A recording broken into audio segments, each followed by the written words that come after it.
Coelhinho da Páscoa, que tragas pra mim um ovo, dois ovos, até o coelho. É o coelho da Páscoa, pessoal. É o look, pessoal, que eu tô... Nossa, pessoal, eu tenho que tirar o look da cabeça, pessoal. Nossa, mas ele é muito lindo, pessoal. Coelhinho da Páscoa, coelhinho da Páscoa. É o look, pessoal.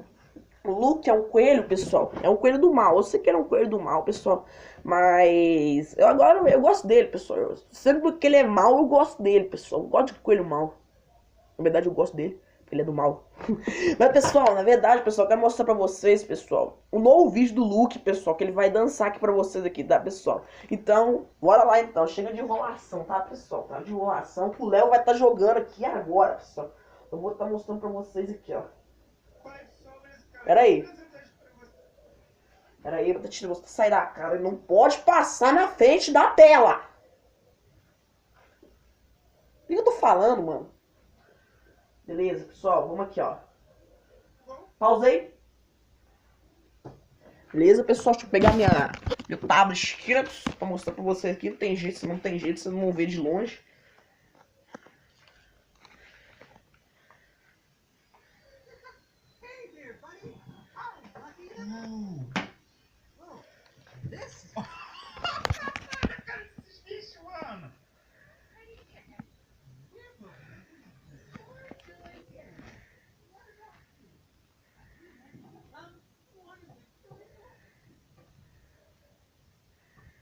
Tá bem, querido?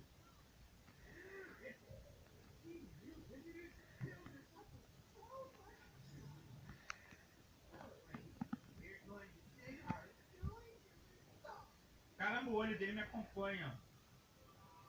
Ih, o Joyce Song, mano. Sai pra...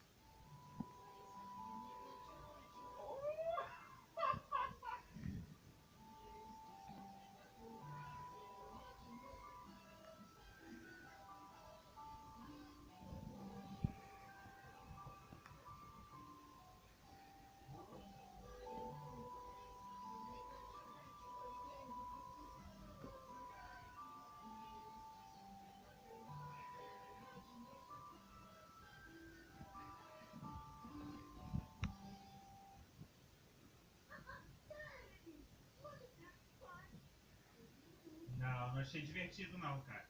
Posso ir já, querido?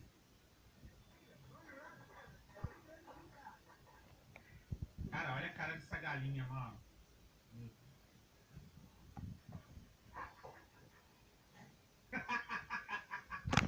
Eu tô rindo que eu sei que eu vou morrer.